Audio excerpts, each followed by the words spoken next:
कुरुक्षेत्र के शाहबाद में ईडी की कार्रवाई 48 घंटे के बाद खत्म हो गई है।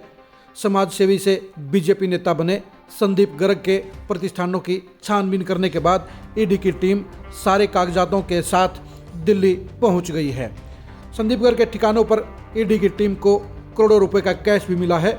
इस कैश को गिनने के लिए 3 मशीनें भी मंगवाई गई। एक दैनिक समाचार पत्र ने इस बारे में 3 मशीनों का जिक्र करते हुए साफ तौर पर बताया कि भारी संख्या में कैश बरामद हुआ है। कैश कितना बरामद हुआ है ये तो ईडी की टीम ने किसी को नहीं बताया, लेकिन 16 घंटे तक 3 कैश मशीनों का काम करना ये बता गया है कि कैश बरामदगी की संख्या करोड़ों रुपए में हो सकती है। इस कैश बरामदगी के बारे में अब संदीप गर्ग को हिसाब किताब देना होगा। अगर वो हिसाब किताब देने में नाकाम रहे तो फिर संदीप गर्ग के लिए नया पंगा खड़ा हो सकता है। उनके लिए ये कैश जी का जंजाल बन सकता है। लेकिन संदीप गर्ग से भी बड़ी मुसीबत प्रदेश के पूर्व डिप्टी सीएम दुष्यंत चौटाला के सिर पर आ सकती है। संदीप गर्ग ने ईडी की टीम को दुष्यंत चौटाला के बारे में जो इन्फॉर्मेशन दी है वो काफ़ी अहमियत रखती है और इस इन्फॉर्मेशन के कारण दुष्यंत चौटाला भारी मुसीबत में फंस सकते हैं। यह भी कह सकते हैं कि ईडी की अगली कार्रवाई चंडीगढ़, सिरसा और दिल्ली में हो सकती है। यानी दुष्यंत चौटाला भी अब ईडी के रडार पर आ गए हैं और संदीप गर्ग के साथ उनकी सहूलियत के रिश्ते और संदीप गर्ग के साथ करोड़ों रुपए के लेन देन का मामला अब दुष्यंत चौटाला के लिए भी गले की फांस बन सकता है। आपको बता दें कि शाहबाद के समाजसेवी और उद्योगपति संदीप गर्ग के प्रतिष्ठानों पर ईडी ने 2 दिन पहले रेड की थी और सर्च के दौरान उन्होंने संदीप गर्ग की फैक्ट्री के अलावा उनके मकान से भी 48 घंटे तक लगातार जांच करने का काम किया। 48 घंटे तक संदीप गर्ग के घर में ना कोई आ पाया ना कोई जा पाया और उनके सारे के सारे कागजातों को भी ईडी की टीम ने खंगालने का काम किया। दरअसल संदीप गर्ग के ऊपर 2000 करोड़ रुपए के जीएसटी घोटाले के आरोप हैं। इनकी रिकवरी के लिए भी विभाग बार बार चिट्ठी लिखता रहा है। इनकी गिरफ्तारी के ऊपर अभी रोक लगी हुई है, इसलिए ईडी की टीम ने उनको गिरफ्तार नहीं किया।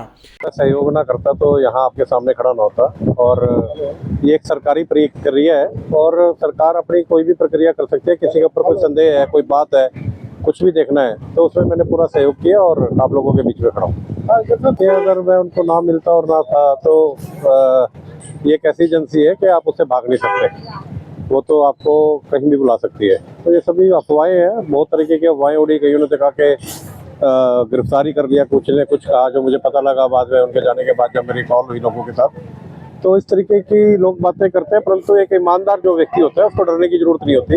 हाँ, उसको जो बिजनेस है उसकी प्रक्रिया से निकलना होता है, तो वो मैंने उसको जवाब दी और इस तरीके से आप लोगों के बीच में खड़ा हूँ। देखिए, विरोधी अपना काम करते हैं, करते रहे, परंतु मैं उन विरोधियों से एक ही बात कहना चाहता हूँ कि बहुत बहुत धन्यवाद है उनका कि उन्होंने जो भी मेरी छवि खराब करने की कोशिश की थी। छवि उस व्यक्ति की खराब होती है जिसने कोई गलत काम कर रखा हो। जिसने सही काम किया उसको डरने की जरूरत नहीं होती। और मैं एक साफ सुथरी छवि लेके फिर आप लोगों के बीच में और जो भी कार्य कर रहा हूँ समाज सेवा के, वो मैं निरंतर ऐसे ही करता रहूँगा। सर, जिस तरह से लगातार सुविधा भी कर रही है तो 2 दिन क्या महसूस हुआ? देखिए, आप जानते हैं कि मैं हर रोज 12 से 2 के बीच में, जैसे आप जानते हैं कि 6 रसोइयाँ चल रही हैं, 2 या 3 रसोई में जाके खुद खाना वितरण करता हूँ। ये 2 दिन मुझे बड़ा महसूस हुआ कि उन लोगों के बीच में नहीं जा सका, तो मैं उन लोगों से माफ़ी मांगता हूँ जो मेरा इंतज़ार करते हैं रसोइयों पे आने का।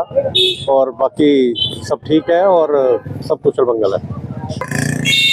कोई आरोप अगर होते तो आरोपित ठहराया जाता, आरोप नहीं है तो इसलिए आज़ाद घूम रहा हूँ। इस 2000 रुपये के जीएसटी घोटाले में कहीं न कहीं पूर्व डिप्टी सीएम दुष्यंत चौटाला का नाम भी आ रहा है। कहा जा रहा है कि दुष्यंत चौटाला ने संदीप गर्ग को सहूलियत देने के लिए, उनके मामले को निपटाने के लिए और उनके माल को बिना रोक टोक आने जाने के लिए करोड़ों रुपए उनसे सहूलियत लेने का काम किया था।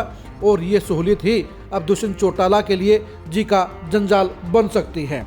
ईडी की टीम ने अभी सारी की सारी कार्रवाई को गुप्त रखते हुए, मीडिया से बचते हुए कोई जानकारी ओपन नहीं की है, लेकिन 2 चीज़ें साफ तौर पर बाहर निकल कर आई हैं। पहली बात यह है कि संदीप गर्ग के घर से करोड़ों रुपए का कैश बरामद हुआ है और इस कैश के बारे में संदीप गर्ग को पूरी जानकारी देने के आदेश जारी किए गए हैं और अगले कुछ दिनों में संदीप गर्ग को इस केस के बारे में ईडी को ब्यौरा देना होगा। दूसरी बात यह है कि संदीप गर्ग ने ईडी को दुष्यंत चौटाला के बारे में बेहद खास जानकारियां देने का काम किया है, जिसके चलते उनके ही विभाग के एक कुरुक्षेत्र के अधिकारी के ऊपर भी मामला सेट हो सकता है, यानी उनसे भी पूछताछ हो सकती है। टैक्स चोरी के मामले में ये सरगना के तौर पर काम कर रहा अधिकारी जहां दुष्यंत चौटाला की टीम के अंदर भारी घुसपैठ किए हुए है, वहीं संदीप गर्ग को भी उसने लगातार बचाने का काम किया, आगे बढ़ाने का काम किया और 2000 करोड़ की जीएसटी के घोटाले में भी उसने अहम भूमिका निभाने का काम किया। लेकिन सबसे बड़ी बात यह है कि इस मामले में अब प्रदेश के पूर्व डिप्टी सीएम दुष्यंत चौटाला फंस सकते हैं। उनके खिलाफ अगले कुछ दिनों के अंदर ईडी की कार्रवाई हो सकती है। ईडी उन्हें चिट्ठी देकर उन्हें बुलाने का फरमान जारी कर सकती है, यानी उन्हें समन जारी हो सकता है। अगर ऐसा हुआ तो फिर दुष्यंत चौटाला के लिए बुरे दिन शुरू हो जाएंगे।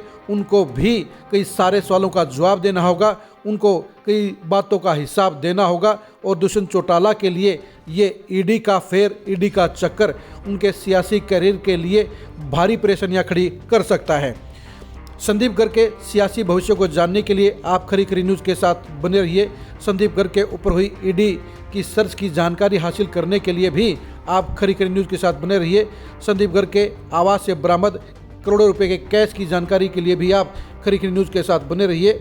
ईडी की रेड के बाद अब दुष्यंत चौटाला के खिलाफ होने वाली कार्रवाई को जानने के लिए भी आप खरी खरी न्यूज़ के साथ बने रहिए। आप हमारे फेसबुक पेज को फॉलो कीजिए, आप हमारे यूट्यूब चैनल को सब्सक्राइब कीजिए। नमस्कार।